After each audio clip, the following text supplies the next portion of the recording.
Olá, pessoal! Hoje nós iremos falar um pouquinho sobre o metabolismo ósseo no idoso e o diagnóstico clínico relacionado a esse metabolismo ósseo.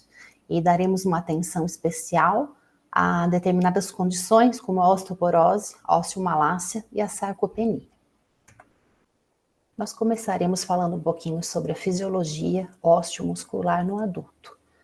O esqueleto do adulto, ele se compõe de duas partes ósseas, o osso cortical, que é o osso compacto, essa parte externa do osso, e o osso trabecular, que é o osso esponjoso, essa parte de dentro que a gente vê umas trabéculas, uma parte do osso que tem espaços entre as trabéculas, né?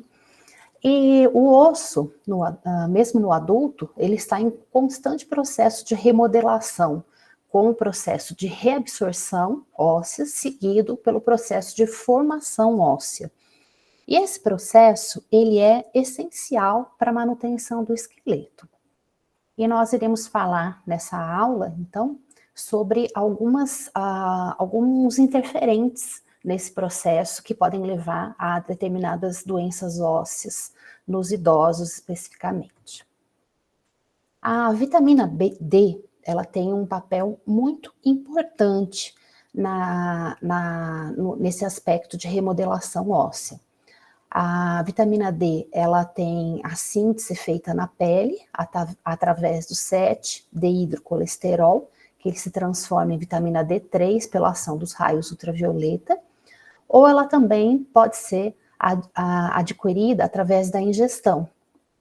Através da ingestão, como colecalciferol, que é a vitamina D3, ou ergocalciferol, que é a vitamina D2. Esta última, vitamina D2, ela está principalmente nas fontes vegetais, e os fungos, especificamente, são riquíssimos em vitamina D2, né? Vitamina D2 a partir do ergocalciferol. Poucos alimentos são ricos em vitamina D, mas vários deles são suplementados com vitamina D3. E aqui a gente tem exemplo de alguns alimentos que são ricos em vitamina D, né, como os ovos, diversos peixes como atum, salmão, camarão, a ervilha também, ela é riquíssima em vitamina D3, assim como o leite e seus derivados. Em relação ao metabolismo da vitamina D3, a vitamina D3, a vitamina D especificamente, né, ela pode ser formada através da nossa pele, por um precursor da vitamina D, que é a provitamina D3, também chamado de deidrocolesterol. Essa substância está na nossa pele e sob a ação dos raios ultravioleta do sol, é formado a pré-vitamina D3, que espontaneamente se converte em vitamina D3. Mas, como a gente já viu no slide anterior, a vitamina D, ela também pode ser adquirida através da dieta, seja na forma de vitamina D2, o ergocalciferol, ou na forma da vitamina D3, que é o colecalciferol.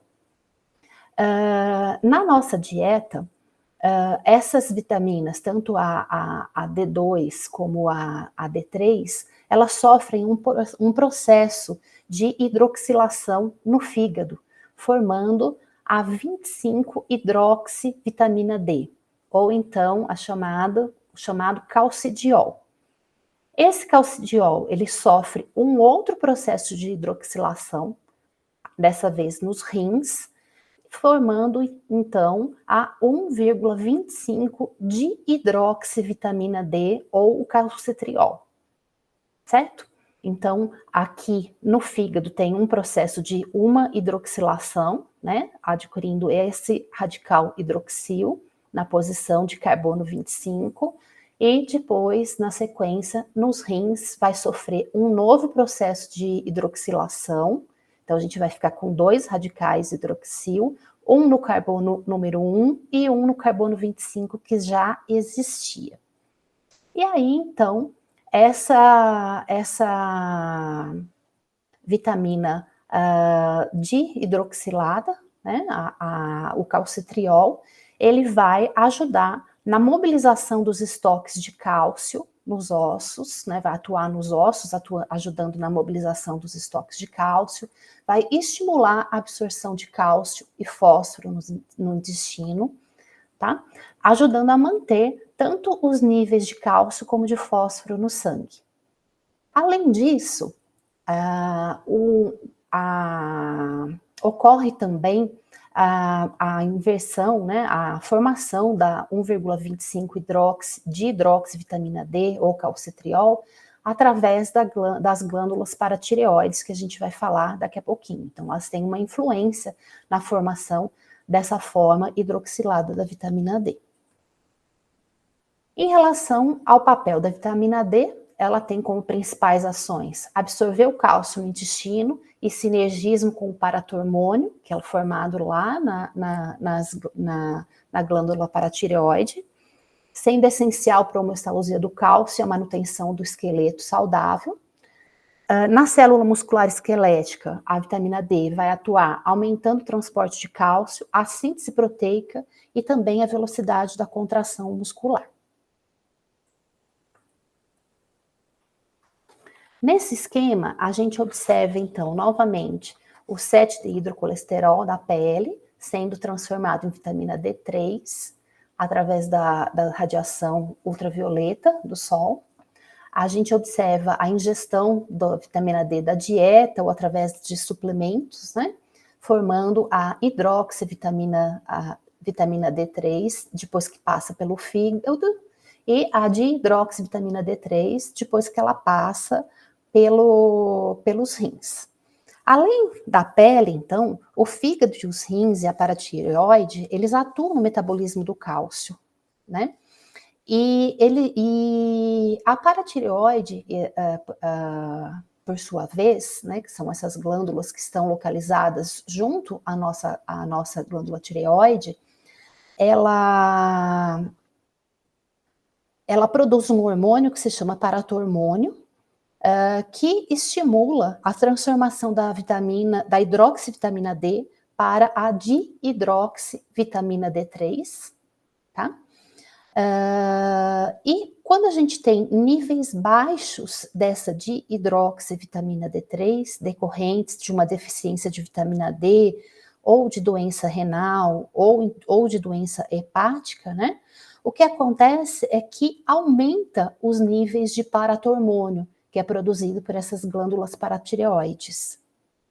E esse aumento de nível de paratormônio vai levar a uma maior absorção de cálcio nos ossos, e essa condição é uma condição que a gente chama de hiperparatireoidismo.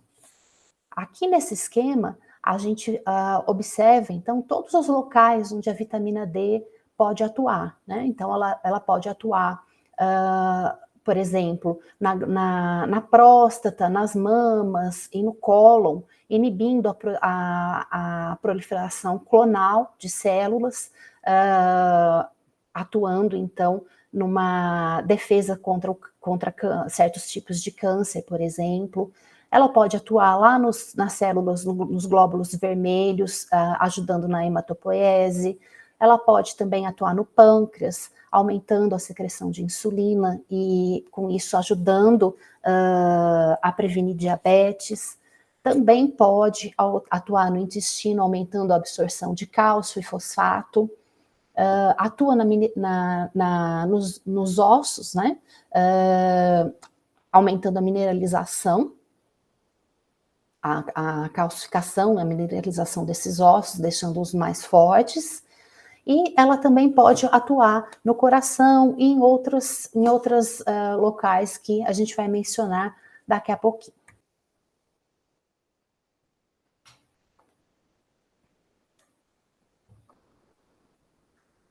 O papel da vitamina D. A ingestão diária adequada para adultos de 51 a 70 anos é de 400 unidades internacionais de vitamina D. Acima de 70 anos, a dose recomendada é um pouco maior, é de 600 unidades internacionais. A maior parte dos especialistas concordam que, sem a devida exposição solar, a maior parte dos idosos necessita de pelo menos 1.000 a 1.500 unidades internacionais por dia.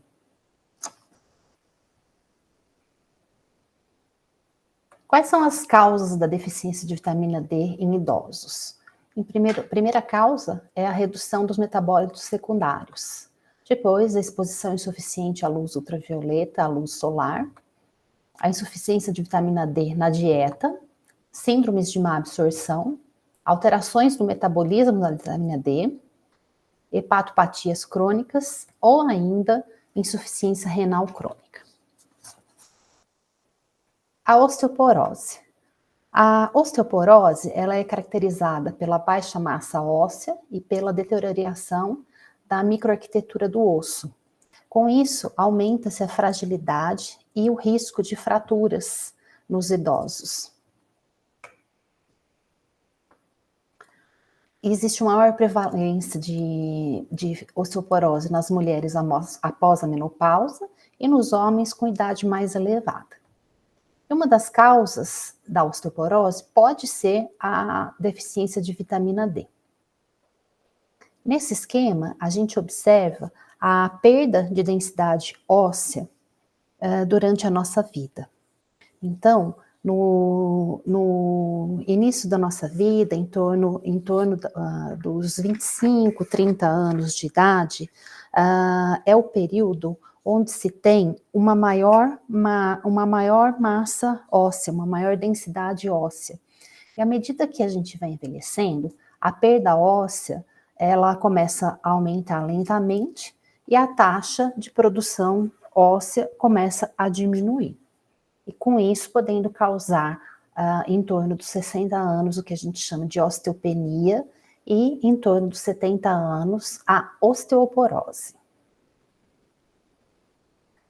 Quais são os fatores de risco para osteoporose? A idade avançada, sexo feminino, raça branca ou asiática, o baixo peso ou estatura, doenças que interferem no metabolismo ósseo, ou então doenças crônicas, como por exemplo doenças reumatológicas, endócrinas, o uso contínuo de medicamentos que predispõem à osteoporose, como por exemplo os corticosteroides, a heparina, anticonvulsivantes, o histórico familiar de osteoporose também conta muito, além do tabagismo, do alcoolismo e abuso de cafeína. A deficiência de cálcio ou da vitamina D também é um fator de risco para a osteoporose, a imobilização prolongada, o baixo ganho de massa óssea na infância e na adolescência, e a menopausa precoce ou menopausa na idade normal sem reposição hormonal também são fatores de risco para a osteoporose.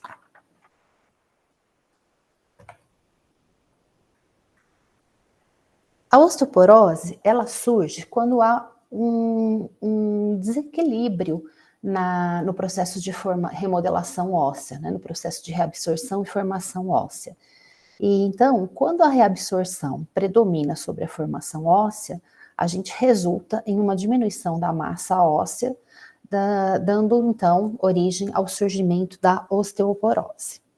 Os nossos ossos são um reservatório de cálcio, certo?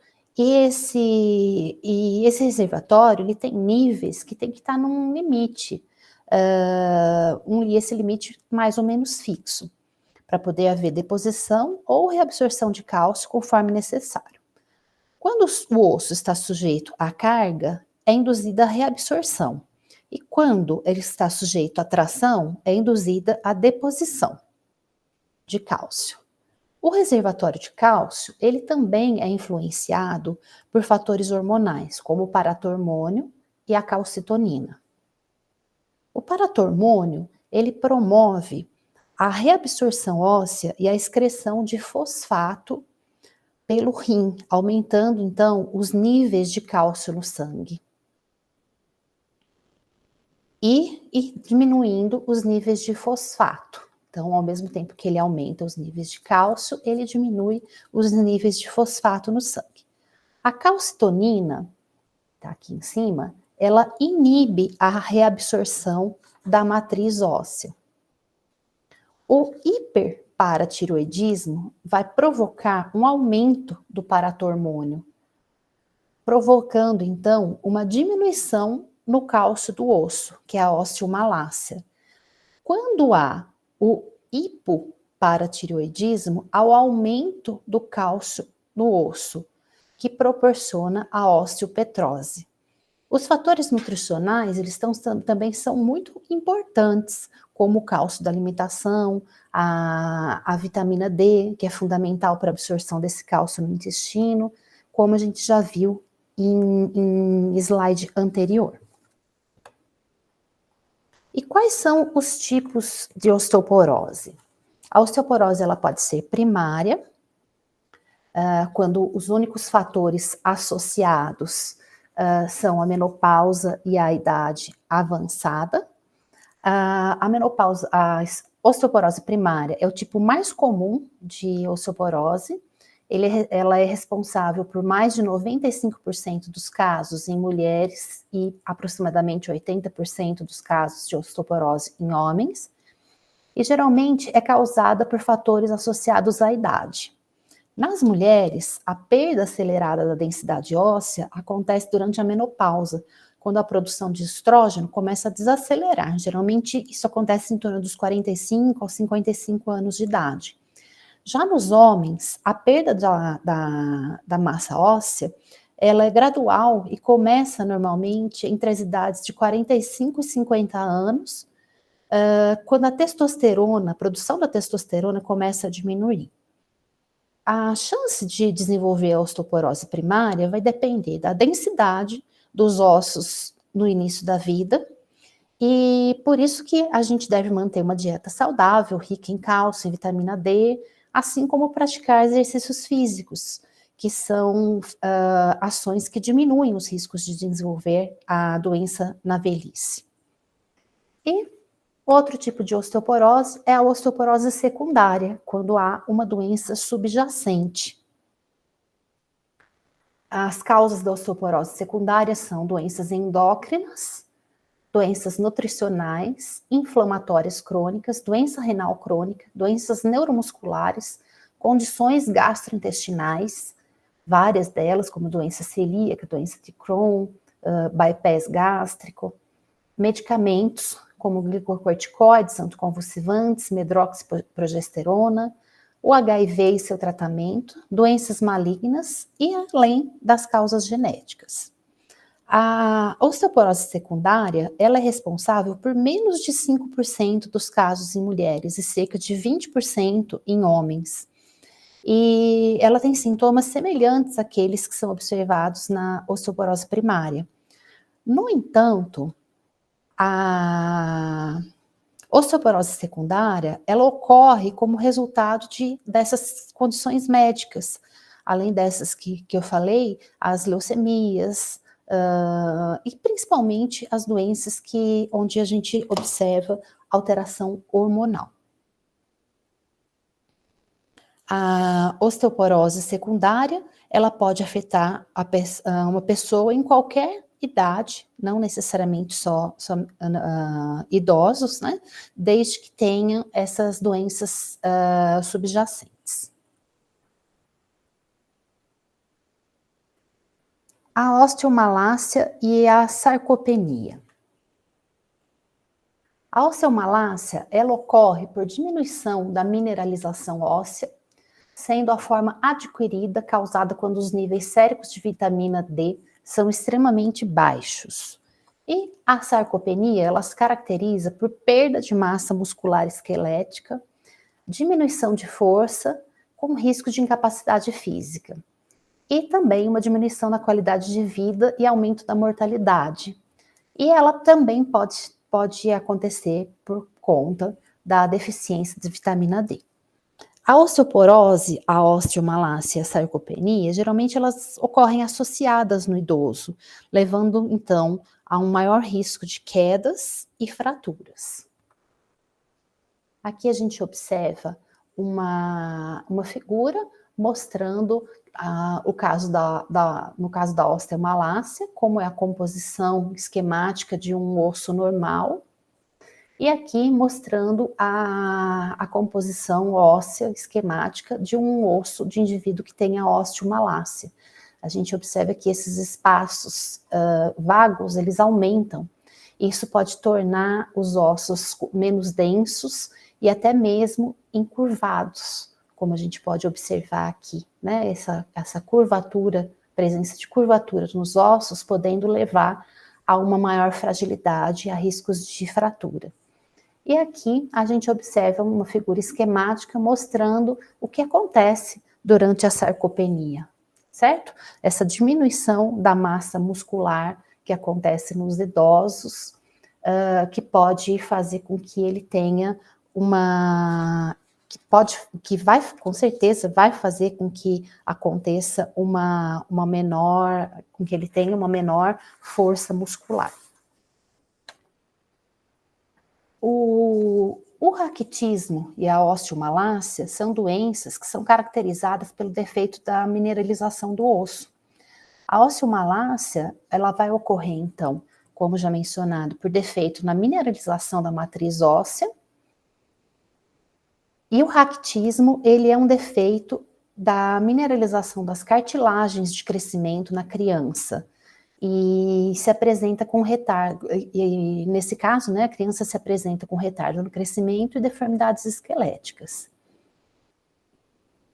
Então, essa falta, esse defeito na mineralização óssea, que caracteriza a osteomalácia, ela pode ocorrer por várias razões. Primeiro, devido à alteração na produção do osteoide. Depois, pela falta dos substratos, pela falta de cálcio e do fósforo. Pode ocorrer também por deficiência de uma enzima que se chama fosfatase alcalina.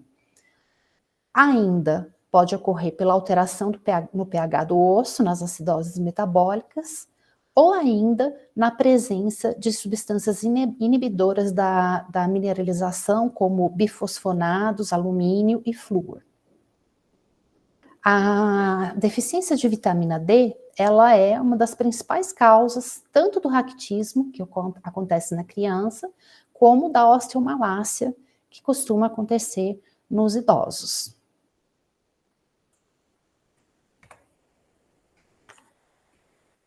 Então, a osteomalácia, a osteoporose e a sarcopenia geralmente acontecem no idoso, né? Estão associadas também, na maior parte das vezes, e levam,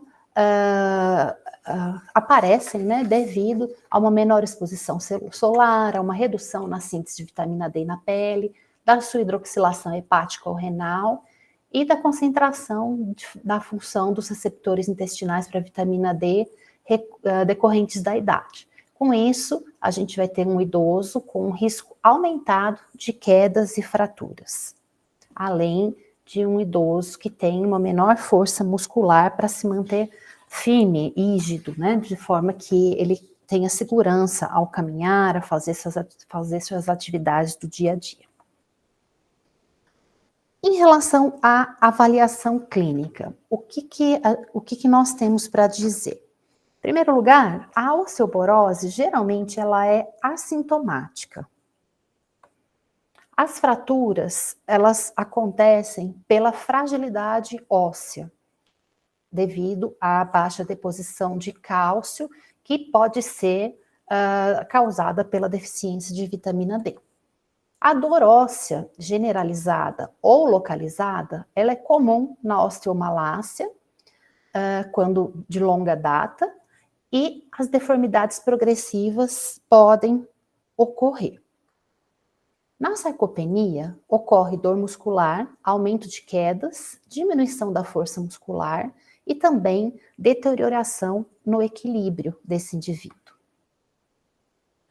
Ainda sobre a avaliação clínica, a osteoporose ela deve ser avaliada em mulheres após a menopausa, em homens acima dos 70 anos ou menor idade, quando ele tenha algum fator de risco. O diagnóstico ele deve ser realizado por densitometria óssea, que vai determinar a quantidade de mineral contida em uma determinada área, Então, isso dá um valor em gramas por centímetro cúbico. E os critérios de avaliação da densidade mineral óssea utilizados hoje em dia são os da Organização Mundial da Saúde. E eles estão de acordo com o desvio padrão ao se comparar o idoso com uma população branca jovem do mesmo sexo, que é o chamado T-score. Então, sempre quando um idoso faz uma densitometria óssea, o seu resultado vai ser comparado com a população branca jovem do mesmo sexo e esse score ele está relacionado com a quantidade de desvio padrão onde se encaixa o resultado daquele idoso. Então, a gente tem como padronização da Organização Mundial da Saúde que um T-score maior que -1 é de um indivíduo normal, que ele tem um risco de fratura normal.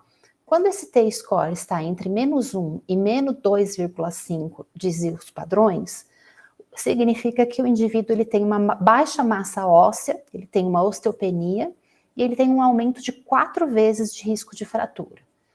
Já quando esse valor de desvio padrão está menor ou igual a -2,5, significa que esse indivíduo ele já tem osteoporose e ele tem um aumento de 8 vezes de risco de fratura.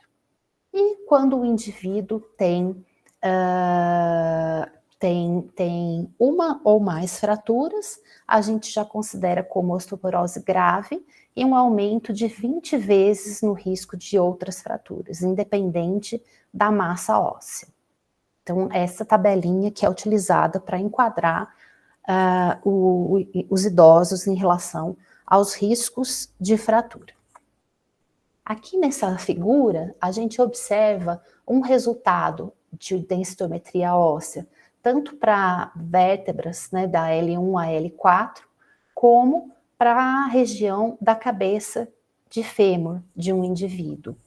Então, aqui nesse gráfico, a gente tem a densidade óssea, né, em gramas por centímetro quadrado, a idade do indivíduo que está sendo analisado, né? E aqui, do lado direito, o T-score. Então, a gente vê, por exemplo, que esse indivíduo aqui, ele, relacionando a massa óssea dele com a idade, ele obteve aqui nesse ponto uma intersecção, que dá um valor de -3 de T-score, que vai caracterizar, segundo os critérios que a gente disse anteriormente, né, uma osteoporose e um aumento de 8 vezes de risco de fratura, tá? Então, é assim que a gente interpreta esse gráficozinho aqui. Então, sempre quando o ponto cair na região verde, significa que o indivíduo tem uma densidade óssea normal. Na amarela, já é uma baixa massa óssea, provavelmente uma osteopenia. E quando cai na região vermelha, já existe um risco alto para a osteoporose. Então, esse é um dos principais exames a ser solicitados para a detecção da osteoporose. E ele não é um exame laboratorial, ele é um exame de imagem, que deve ser solicitado pelo clínico e deve ser avaliado em conjunto com os exames laboratoriais. Ainda na avaliação clínica, o diagnóstico diferencial, ele é feito com causas secundárias de osteoporose, de osteomalácia, não relacionada com vitamina D. E o principal diagnóstico diferencial da sarcopenia por deficiência de vitamina D é a diminuição da força por desuso. Então, também é muito comum isso, né? A gente ter uma diminuição da força no idoso simplesmente por falta de utilização da musculatura, por não se exercitar. E isso muitas vezes não tem relação com a diminuição da vitamina D. Então, é sempre importante essa avaliação, né? Avaliar se esse idoso ele se movimenta, se ele trabalha essa musculatura para que ela não seja perdida. E não simplesmente sempre associar a diminuição das taxas de vitamina D. Baseado nas investigações de alterações do metabolismo do cálcio, das paratireoides, da excreção renal de cálcio e da reabsorção óssea, além da dosagem de vitamina D, a gente vai ter, então, o diagnóstico laboratorial. Então, para fazer o diagnóstico laboratorial, a gente pode fazer todas essas determinações, né? E a osteoporose primária, na osteoporose primária, né, a gente vai ter pouca ou nenhuma alteração laboratorial, já que ela geralmente é em decorrência da idade unicamente, né? A única alteração presente pode ser a deficiência de vitamina D, ou então um marcador de reabsorção óssea que esteja elevado.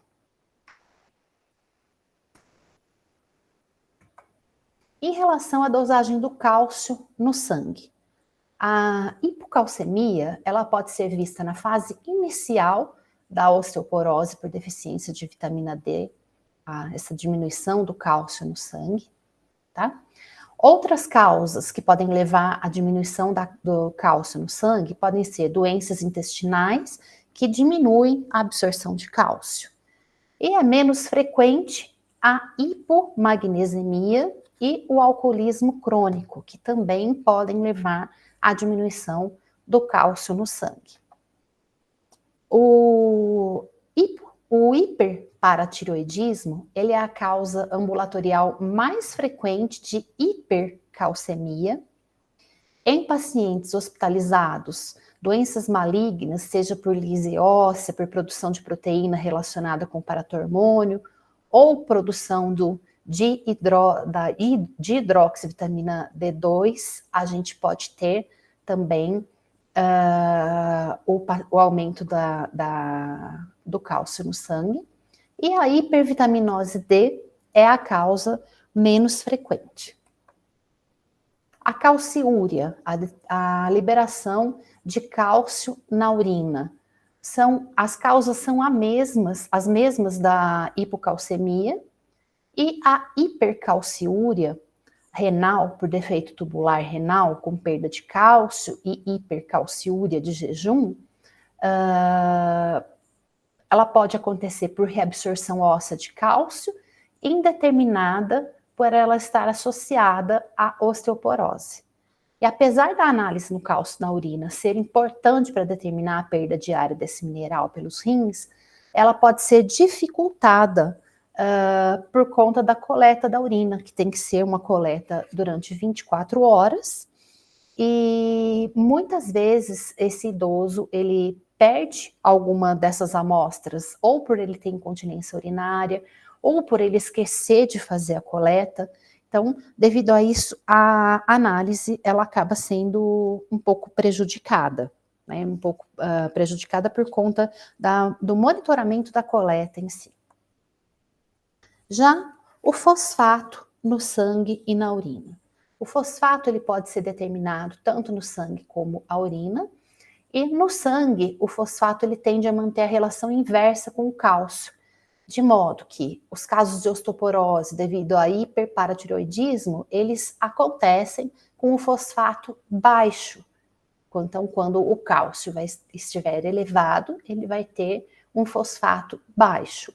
Já a insuficiência renal, que cursa com o cálcio baixo, vai levar a um fosfato elevado. E a deficiência de vitamina D tem a característica especial de ter cálcio baixo e fosfato podendo tender a baixo. Os marcadores bioquímicos de reabsorção óssea, quais são? A gente tem os marcadores séricos de formação óssea, que são as fosfatases alcalina total e a óssea específica, a osteocalcina, os propeptídeos do colágeno tipo 1, os propeptídeos do colágeno, que são aminoterminais, e carboxiterminais. Os marcadores de reabsorção são a fosfatase ácida tartarato resistente, que é medida no soro, a hidroxiprolina urinária e os interligadores de colágeno, tanto no soro e na urina, como, por exemplo, a piridinolina, a deoxipiridinolina livre ou ligada a peptídeo, o N-telopeptídeo, que é o NTX, e o C-telopeptídeo, que é o CTX. Então, esses são os marcadores bioquímicos que estão envolvidos no metabolismo ósseo, tanto na formação óssea, como na reabsorção óssea, e que podem nos ajudar na sua determinação laboratorial, né, a entender se esse indivíduo ele está tendo esses mecanismos acontecendo de forma íntegra.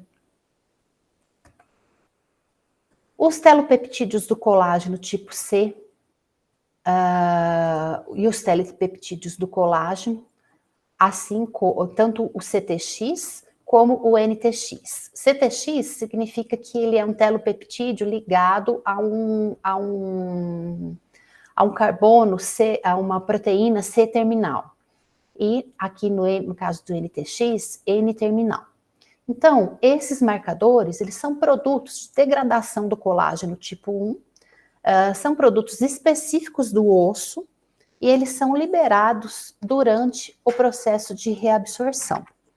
Eles podem ser analisados tanto no sangue como na urina.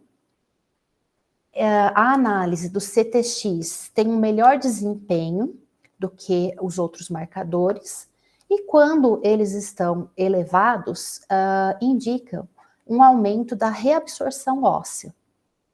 Outro fator que contribui para o CTX elevado nos idosos, além da reabsorção óssea, são a deficiência de vitamina D, o uso de medicamentos que aumentam a reabsorção óssea, como os corticoides. Então, esses marcadores, junto com a medida de cálcio, a dosagem de vitamina D, podem nos dizer muito sobre os mecanismos o mecanismo de reabsorção óssea no idoso. Já o marcador de formação óssea, nós temos a fosfatase alcalina óssea. A fosfatase alcalina óssea, ela pode estar alterada em algumas situações, mas ela não é um marcador que define tratamento. E ela é pouco utilizada no diagnóstico da osteoporose. Por que a fosfatase alcalina ela não é tão utilizada clinicamente nesse diagnóstico e não vai definir tratamento? Porque ela não é totalmente específica do osso. Então, a gente tem a fosfatase alcalina que pode estar relacionada com outros problemas no indivíduo, como, por exemplo, a fosfatase alcalina relacionada a problemas hepáticos. Já o polipeptídeo de colágeno tipo 1 N-terminal, o PIMP, ele sim, ele pode ser utilizado para monitorar a osteoporose grave, em relação a marcadores de formação óssea, principalmente em pacientes que estão sendo tratados com um fármaco que se chama teriparatida, que é um fármaco bastante utilizado para a osteoporose. Em relação ao paratormônio, o paratormônio, a gente já falou algumas coisas a respeito dele, né? Falamos sobre a paratireoide. Então, a paratireoide, ela é um grupo de 4 glândulas que está localizada atrás da glândula tireoide, na posição atrás da nossa garganta, né? Na região da nossa garganta, sendo que existem 2 paratireoides atrás de cada lóbulo da tireoide. Elas são glândulas muito pequenas e elas cumprem uma importante função que é produzir o paratormônio, que é um hormônio que está relacionado à regulação dos níveis de cálcio e fósforo no nosso organismo. A grande maioria do cálcio encontrado no nosso corpo atinge 99% dos ossos do esqueleto. Apenas 1% se encontra no sangue e nos tecidos. E são imprescindíveis para realizar funções de grande importância no nosso organismo, como o movimento dos músculos, a transmissão de sinais, os impulsos nervosos, a secreção de hormônios, inclusive a formação dos coágulos sanguíneos.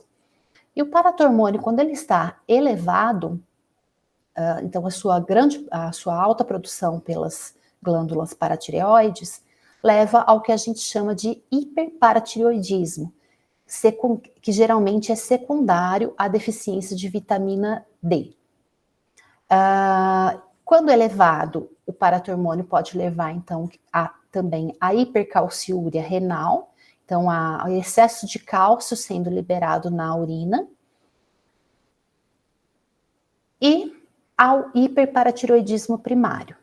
E cerca de 10% dos pacientes com osteoporose têm o hiperparatireoidismo. Então, vale a pena a pesquisa do paratormônio, a pesquisa laboratorial do paratormônio, quando a gente depara com um paciente que tenha osteoporose. Então, é bastante importante esse monitoramento. Não só nos pacientes idosos que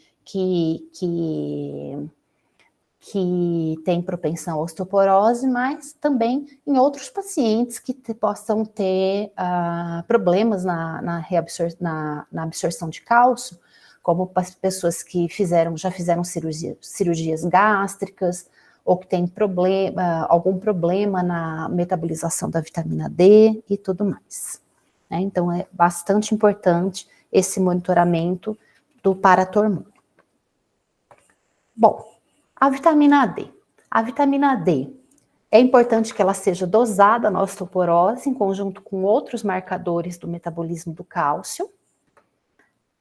Apesar da dihidroxivitamina D ser a forma ativa, o status da vitamina, a quantidade, né, de vitamina D no nosso organismo, ela é determinada pela hidroxivitamina D. Por quê? Porque ela é um metabólito mais abundante, mais estável e com maior meia-vida. Em relação aos valores de referência, a gente tem os valores que são seguidos hoje em dia, né? São os valores que foram determinados pela Sociedade Brasileira de Patologia Clínica e Medicina Laboratorial e da Sociedade Brasileira de Endocrinologia e Metabologia. Então, elas preconizaram os intervalos de referência da vitamina D, a forma hidroxilada da vitamina D, e é considerado valor normal aquele maior do que 20 nanogramas por ml, que é o desejável para a população saudável.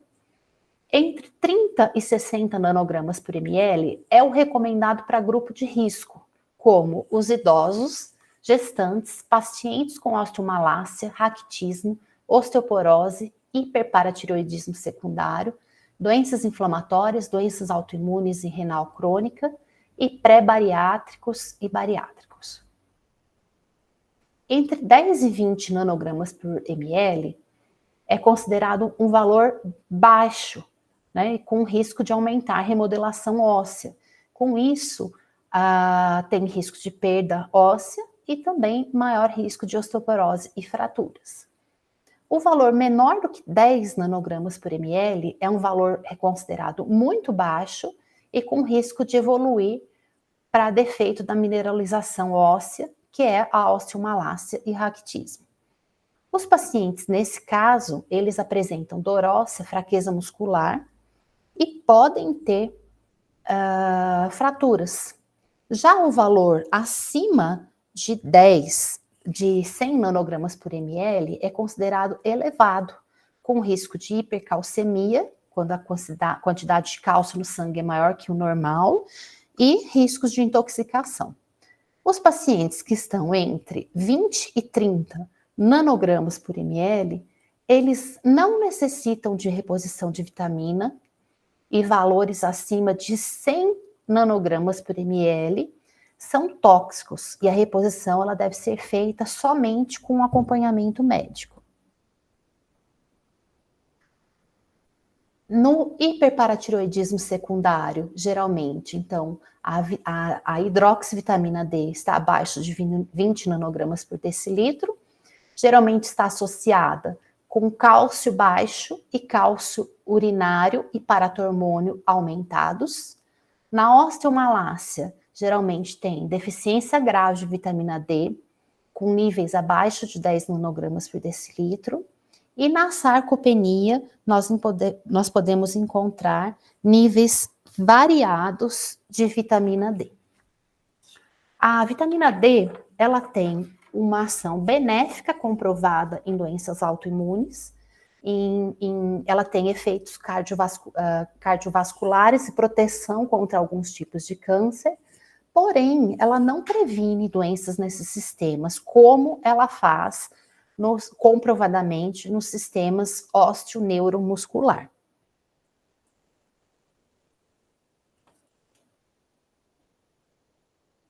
As implicações clínicas das alterações laboratoriais. Então, a gente conclui que a deficiência de vitamina D, seja carencial ou secundária a outras doenças, pode levar à osteoporose, à sarcopenia e à osteomalácia.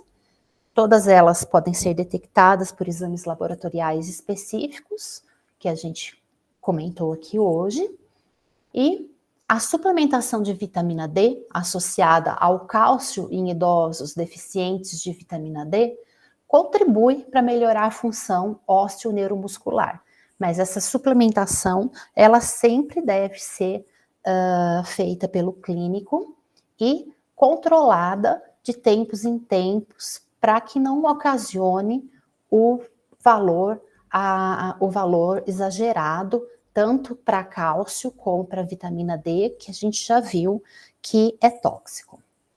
Então, aqui algumas referências bibliográficas que nós utilizamos na nossa aula de hoje, como sugestivas também para maiores estudos, e agradeço a presença de todos em mais uma aula do nosso curso. Obrigada.